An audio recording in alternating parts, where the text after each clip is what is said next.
Assalamu alaikum, pyetja ime është kështu. Fjala e Allahut në Kur'an, fas'alu ahli dhikri in kuntum la ta'lamun. Disa prej vëllezërve japin përgjigje edhe pse nuk kanë dije rreth Kur'anit, hadithit dhe gjuhës arabe. A u lejohet vëllezërve që të japin përgjigje fatfa pa e ditur Kur'anin, hadithin dhe gjuhën arabe? Allahu të shpërbleft. Assalamu alaikum. Në fjallën e Allah subhanahu wa ta'ala, dhikr në ajetet e tjera, mas pari, qartësohet se dhikr është Kur'ani. Dhe përfshihet aty dhe suneti i pejgamberit sallallahu alaihi wasallam. Argument për të është fjala e Allahut, inna nahnu nazzalna dhikra. Ne e kemi zbrit dhikrin.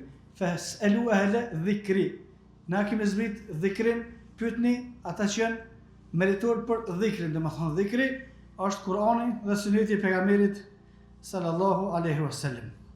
Besimtarët kanë për detyrë me ju nënshtruar fjalës së Allahut, fas'alu ahla dhikri in kuntum la ta'lamun, pyetni njerëzit të cilët e njohin librin e Allahut dhe sunetin e pejgamberit sallallahu alaihi wasallam për atë që ju nuk e dini.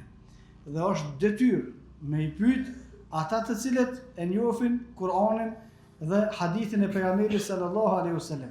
Sa është njohja e domosdoshme që më quhet njeriu ehl dhikr, meritor për dhikrin, e domosdoshme është me njoft gjuhën arabe, me i dit ajetet e dispozitave, e që ata që e njohin fen e din çka do të thonë ajetet e dispozitave, me i dit ajetet e anuluara, të cilave ju ka hiq dispozita, se ka edhe të tillë, edhe me njoft hadithin e pejgamberit sallallahu alaihi wasallam, dhe me njoft ixhmain e sahabëve, domethënë që kaq, dhe kjo nuk është deturi e parritshme, domethënë nuk ka paqare ky më kon shekullisa me mitemia ose niveleve të larta, por çdo që i përmendëm mundet mi ditë një njeri me një studim me pak vite.